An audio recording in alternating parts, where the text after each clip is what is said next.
Welcome back to 80 Proof Gaming. I've been wanting to do this video for a really long time, but the NDA has prevented it. I still can't use videos, but at least I can put up screenshots while I talk about the game. Final Fantasy XIV: A Realm Reborn is fun. I can't really overstress that I have enjoyed the beta test entirely. There are a lot of different features of the game I'd like to talk about. I think I'm going to start with storyline just because that's people's primary concern and primary interest about Final Fantasy XIV: A Realm Reborn. One of the strengths of it being a Final Fantasy title is that they're very experienced at making an RPG storyline. There are a lot of fantastic, interesting characters. A great example of this is in the Pugilist questline. There's a character named Hammond Goldfist or something of that nature. Master Hammond, the Goldfist or something. And he teaches you from when you join the guild to be a pugilist until later on. And what happens is you get in this big fight and he sends you out and he's like, haha, here I am, so you guys had better surrender. And one of the people who used to be in the guild as a pugilist is on the bad guy's side, and he says, haha, you're all fools, why would we surrender to this guy? And he sends out a squirrel, and the almighty Hammond Goldfist pulls out his weapons and he tries to punch the squirrel and he misses, and the squirrel does this backflip and kicks him in the face and he falls on his ass, and it's hilarious that you've been like serving this guy and he's been a fraud the whole time, and he's got like people following him and worshiping him. And I say worship, that's a little bit too strong a term, but he's like a celebrity. And there's just all that sort of interesting depth of character is something that I really like about Final Fantasy XIV: A Realm Reborn. But there is also the sort of cool RPG style storyline where you're fighting the primals, who are they're basically elemental embodiments, and they are the gods of the Beastmen tribes, which are pretty much any race that's sentient that isn't on your side of things. They're bad guys. They're like goblins and orcs, and there's an overarching plot of this evil faction watching over the things that you're doing while you're doing things. You occasionally see them in cutscenes sort of watching you or whatever, and they are the Garland Empire, and they have the Magi tech, and they have gun blades. If you're familiar with Final Fantasy VIII, that might be of interest to you. I've seen several gun blades in cutscenes, sort of excited about it. I don't think I got any good screenshots, but if I did, I'll be sure to put it up during this section. And the storyline doesn't hold up the game by itself. I mean, no game can fall back on storyline alone. I say that, but there's Dear Esther as an example of a game that tried. But this is an MMORPG, so there's got to be some MMOing and RPGing. So let's talk about the combat system. It is really quick.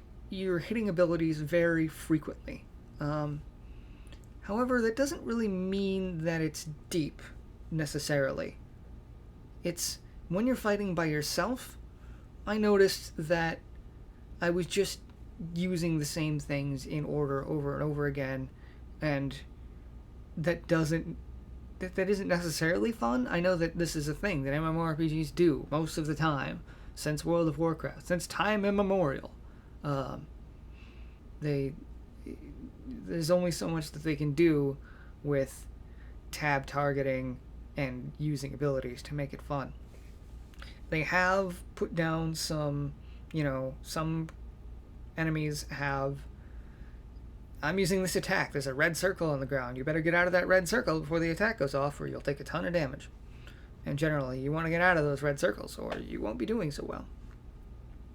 And I'll talk about raids as well, because it sort of leads into this quite well, but I'll talk about those in a minute. Right now, the skills. I wanted to mention that the skills themselves aren't particularly interesting to me.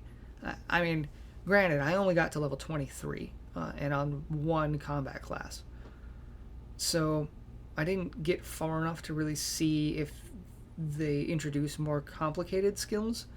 But in a one-on-one environment, I was a pugilist, and I have attacks that would do bonus damage if I attacked from behind or from the side, depending on the skill. And that would be really interesting, except that I've got no way to get behind or to the side of any of the people I'm fighting. They don't offer me stealth things like a rogue. They don't offer me a way to stun them and then walk around behind. There's only use the ability to hit them in the face with. There are a few abilities that sort of mix it up a little bit. An example of this is later on I got an ability that it would give me a buff, and that buff would make it so that I dealt more damage. And there was another ability that would give me a buff that made it so that I attacked more quickly. And one of those abilities I could have 2 stacks of, and the other one I could only have 1 stack of. So you wanted to keep track of which one was active, which one when you had the buff up or not, so that you wouldn't be using the one that does less damage but gives you a buff when you already had the buff. And you don't want to use the one that deals more damage but doesn't give you a buff if that buff isn't up. So it gave you one more thing to think about, but all it came down to was I used 1, 2, 3, then 1, 2, 4, then 1, 2, 3. It's just a tiny variation in the same spell order. There are also buffs that last for about a minute, and they have a cooldown of 1 to 3 minutes. So you want to use them during fights at the right times, but you definitely want to be using them in most fights, unless you really felt like saving your defensive abilities for a time when you were in a lot of trouble. And one thing that further complicates the issue is that you can bring in skills and spells from other classes that you've leveled. There is a limit to how many that you can bring with you, but you can bring, up at first, I believe it's 2 when you first unlock other classes, and then 3 and 4. I'm pretty sure I only had 4 when I finished playing, but I didn't check just before I was done, so I only leveled one class to level 23 and another class to level like 4 or something like that, just because I wanted the defensive ability from Marauder. And so it leads to a system that might have depth, but it's really tough to say from the onset. And the solo content is not very fun for me. I think that to get the full experience from the game, you need to have at least 2 people that you play. I mean, not at least 2 people that you play with, but you and another person to really feel the flexibility of the combat system. That said, I should get on to talking about raids. There are dungeons in this game. They are called dungeons. They are not called raids. There are dungeons. There are guild hests, or I think they renamed them to behests or something of that nature. And there is another type of multiplayer content it's another category, but it's mostly for storyline type areas. Now, when you get to a certain level in the quest chain, they require you to go and do 3 dungeons in a row before you can move on. Do I approve of this? Yes, actually, I think it's a fantastic idea. I think that this game's focus is on the fun of playing with your friends and possibly of playing with complete strangers, but you want to be playing with other people. That's where the system has all of its strengths. And if you don't show that to people, if you don't make people go out and see that, a lot of people are going to write the game off before they ever see the part that's the most fun. They're just going to do their thing that they think that they're interested in. They'll try and power through the quest line because other MMORPGs are a race to endgame. You want to get to endgame and then you want to go and do dungeons that are at endgame. And they just want to do whatever they feel like will level them the fastest for that, which in other games is hopping from quest to quest to quest to quest. And they'll miss out. They won't understand what makes this game good. And so by requiring them to do a few dungeons early on, it makes it so that they are sort of submerged in where the fun is. And then once they've seen that, if it's still not their thing, then they should be playing something else. So raids are interesting. I was sort of in the early beta phases, which I cannot confirm or deny that I was even in. There was only one dungeon available, and that dungeon, I saw it as being fun, but there were some things I worried about as well. And in the most recent beta phase, going back to that same dungeon, the things that worried me have been fixed. Although they removed the optional boss, which bothers me. And so they have a duty finder system, which is every server is interconnected for the duty finder system. And I just keep saying the word duty. You queue yourself up, and it'll be for whatever class you are on when you start the queue. And then you can wander off. And you have to have been to the dungeon before, and you have to be along far enough in the quest line that they wanted you to go there in the first place. You can't go there early, which is unfortunate. Maybe they'll fix that before the game goes live. And once you've been there once, then you can queue from anywhere, and then you can go about your business. You can even change classes. And unfortunately, you cannot queue for multiple classes at a time. You can only queue for one class. That's the class that you want to be in there for. And that's fine. I mean, it might be better and it might not be better for them to do it so that you could queue for multiple classes. Not really sure. It never took me very long to get into a dungeon, even when it was like 3 o'clock in the morning and I'm on a North American server and there shouldn't be anyone on. It still didn't take any more than maybe 10 minutes. And you can go mining, you can switch to your miner class, and you can go beat on rocks with a pickaxe for a while you're waiting around.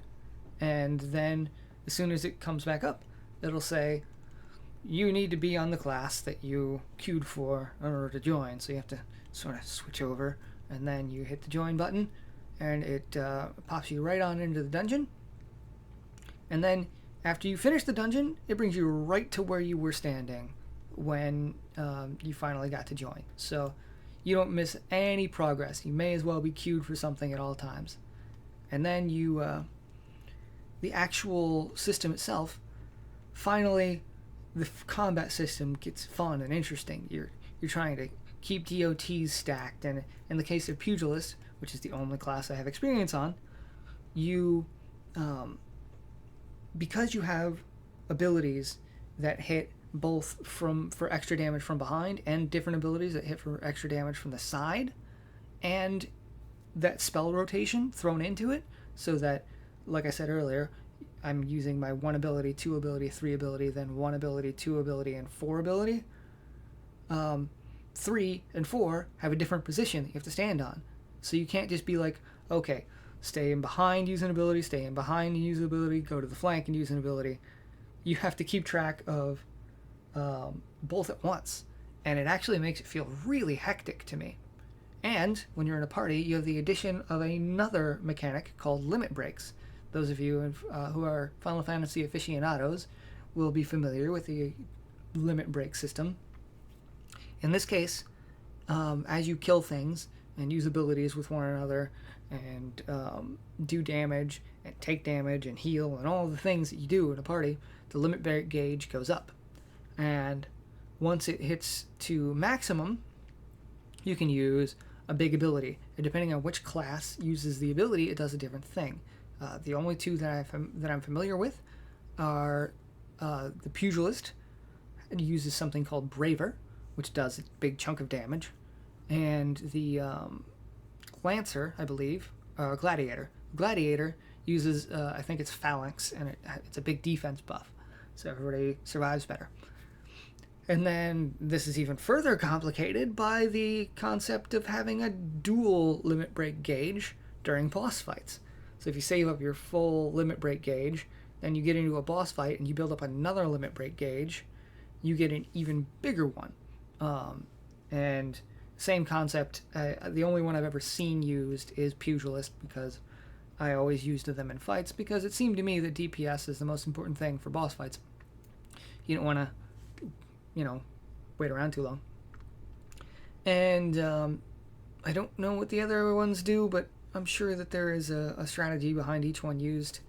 For example, like, there's one boss fight which the strategy was completely ignore all of the ads that come in and just focus down the boss, which is something I've never considered doing in an MMORPG boss fight before. Like, ignore the ads? Really? If they just run up and beat on your conjurer, it's okay. We'll just kill it before it's done. And that was a really tense boss fight. And boss fights are really fun. There's another one where there's sort of I'll just call it a button, because I don't really know how else to describe it, in the middle of the boss fight area. And you're fighting a giant ooze monster. And the ooze monster has seemingly infinite health. It's a really big amount of health. And you can sort of put dents in it, but it's like the idea of actually finishing the boss fight that way sounds like a poor choice. And so if you hit a button in the middle of the stage, a bomb will pop out. If you're familiar with bombs in Final Fantasy, they're these flame elemental things, and if you in most Final Fantasy games, if you deal enough damage to them, they will try and self-destruct. In this game, they just sort of try and self-destruct every once in a while. It's not related to the amount of damage that they take. And so what you want to do is you want to hit the button to summon a bomb, and then you summon sort of lure the bomb over to the ooze monster, and then when the bomb explodes, it'll deal damage to the ooze monster, and then the ooze monster will split into twice as many as were there before. And so you repeat the process until they're small enough that you can actually deal damage to and kill them. And by then, there's a lot of them. It's sort of a hectic thing. Kind of scary sometimes. And so that's sort of a taste. Oh, I almost forgot one of the most important parts. There is a time limit for the dungeon. And if you run out of time, then you fail the dungeon and you get kicked out, which is not so bad a thing. It just means you miss out on the loot and the boss, and if you're still on the quest to finish that dungeon, you don't succeed the quest and you have to try again. But the concept that I'm picturing for later on will be dungeons that have sort of branching paths and different bosses in different areas. So imagine you only have so much time to get through the dungeon, and you really want to get the final boss because he's got the big loot table with all the best stuff. But you also have all these sort of optional bosses, and you're like, okay, if I plan this path, then I might get drops on Conjurer or whatever, and if I plan this path, then that fight's a little harder, but some of the drops are better, and we'll have a little bit less chance of getting through to the final boss. But and you can sort of picture like puzzle dungeons on the same concept, where you have to figure out a maze, or you have to like pull levers to help your allies, and you have to coordinate things to get through in time. I just think that the concept of a timed dungeon opens up a lot of replayability for dungeons. Like, I've seen this boss, but I haven't seen these bosses, and I wonder what's over here. I haven't gone over there yet. And so that's one of the things I'm most excited about, is seeing some of the later dungeons that have the timed system. But that is enough about dungeons. Let me talk about the auction house. Most games, most MMORPGs nowadays have an auction house, and that's been something that's disappointed me about Final Fantasy XIV. Not a Realm Reborn, but just Final Fantasy XIV. It didn't have an auction house. It had this retainer system, and the retainer system was awful. I hated it. Mostly because you couldn't find the gear that you wanted. Later on, they initiated a system where you could search and you could find a piece of gear, but even the search functionality was pretty bad. And then it didn't just buy the gear for you. It would highlight the retainer inside of the retainer zone that was selling that piece of gear. And then you have to go to each one and figure out which price they were selling for and try not to get ripped off. It was the worst. In this new system, they've actually kept retainers, but that's not necessarily a bad thing. What they've done is, for selling, you use the retainers. You give your retainer items, and you tell them what price to sell it at. It's just like putting up an item on an auction house, except that there's this sort of immersion about giving an item to a person to sell instead of giving it to this nameless, faceless market counter. And I just really like the personality of that. And they can sort of initiate little restrictions based on this person can only carry so much stuff, so you can only put up 20 items at a time. It's just the restrictions that you had in other games make more sense in the context of actually giving it to a person to sell for you. And for buying, you just go to a market counter. I mean, it's a bulletin board basically, and so and then it just works just like an auction house. You do searches, you find what you want, and you buy it, and that's as simple as that. And I think that it's got not a whole lot of advantages over other systems, but at least they fixed it. At least it's as good as the other systems. And there are a lot of little ways that it feels better to me. I like the feel of it. That's enough about the marketplace. That's enough about the auction house, the market system.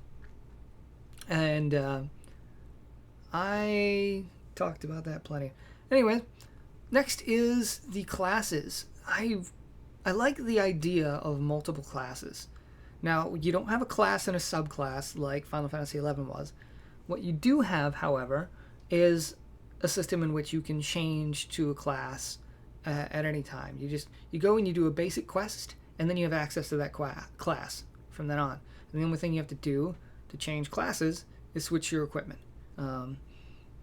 It's based on your weapon. So if you're holding fist weapons, then you're a pugilist. If you're holding a sword in your hand, then you're a gladiator. And there are some advanced classes. Unfortunately, I didn't get access to any of them while I was playing the beta so far, so I don't know how they work. I mean, for example, there is Gladiator, in which you are holding a one-handed sword, but then there's Paladin, in which you are also holding a one-handed sword, and both of them use shields. So how does the system know whether you're a Paladin or a Gladiator? That's something I don't know yet. I assume it's just like after you unlock it, you can just, when you equip your sword, you then have to pick which one or something. Or it's possible that there are special offhanded shields for Paladins that are different from the offhanded shields for Gladiators. I'm not sure. But I'm sure that will become more clear later, and maybe I'll make another video about it once I learn it. I mentioned that the abilities weren't very interesting to me, and I think that the advanced classes might have the abilities that are interesting. For example, there's Pugilist, which is a hand-to-hand fighter, and then there's Monk. Maybe Monk has the abilities that move you around the opponent so that you're standing behind them or something like that. I'm not sure. I'm hoping. I got the hope. I think it would be really interesting if they released like a ninja class that unlocked when you were holding a dagger, and that it had like stealth abilities, and then you use the stealth abilities with the pugilist to do a bunch of backstab damage. I think that would be cool. And another interesting customization thing is that they have attributes. It's been so long since we've seen MMORPGs with spendable attribute points. You level up a couple of times and you get a point to spend on strength, dexterity, or whatever. And I really, really love that. It's separate for each class. So if you put a bunch of points into intelligence on Conjurer, you're not going to be screwed when you want to switch over to Lancer. And that's about the extent of the good for character customization. Visual customization is huge. I love visual customization. It's a thing, but that doesn't say much about gameplay. talents. This hurts me. There are no talents in Final Fantasy XIV: A Realm Reborn. No talent points whatsoever. I've been thinking about it a lot, and I think that the system that they're trying to put in place here is that you get the same sort of things that you would get in talents through your attributes and through the abilities that you choose to take from your various classes. And this sounds a little weak, I know, but when you think about it, the only things that you really gain from talent points are passive ability increases, which is covered in attributes, and your abilities work in a different way. They function differently. And you get that by bringing different abilities. It's not as good, I understand, but at least it's not horrible. And it's really strange. I love talent points. They're like my favorite thing in the world. The carrot they dangle in front of you, and I get to spend another talent point. That's great. And yet I didn't miss it while playing this game. I didn't think to myself, I wish I had a talent point to make something work differently. That's just something that never entered my mind. Maybe that's a testament to how well they built it, and maybe that's just a testament to how I didn't play it for long enough. I guess we'll find out later. But that's it for customization. Really, the only other thing I wanted to mention was that the game feels very good. There's something about it that just makes my heart kind of grow warm on the inside when I think about it. I'll close up with one final story. I was in a dungeon, which I found through the duty system, and we went and we made it to the final boss, and everybody was kind of confident at this point. We had all played very, very well. Everybody seemed to know the system, and we had a pretty good amount of time left. The last boss was a giant minotaur, and the longer the fight drags on, he starts tearing down walls and bringing in more and more adds. This was the fight I talked about earlier, where you want to just deal as much damage to him as humanly possible and ignore anything that comes in. Well, worst thing possible pretty much happened. He tore down the wall, and the adds went straight to aggro the healer, and the healer got dropped really fast. And so we wound up in a situation where we were basically, I was just beating on him, doing as much damage as I could, hoping that the tank could survive long enough, and the ranger was sort of doing damage from a distance and running around in a circle and trying to not get hit as much as possible. And the tank finally died. He's down to maybe 600 health. So I have my temporary abilities to increase my survivability by increasing my defense and my dodge rating. So I pop both of those, and every time I dodge, I get a chance to do, I can use an ability that slows the opponent. So I throw that one every time I can, so the slow is making it so that I'm taking a little less damage, and I come down and I have just a couple of hits left, and I notice that the limit break just came up. So I use my limit break. Everybody's dead except for me. I've got one hit left, and I barely kill the boss with the limit break. And I just feel fantastic. And that's where the strength is. So if you like dungeon play, you like playing with friends, you like barely saving a group of 3 other people, look into it, guys. Really, I recommend it to everyone, but especially if you love dungeons. I'll try and make more videos later, especially if this video becomes popular. So I'll see you next time.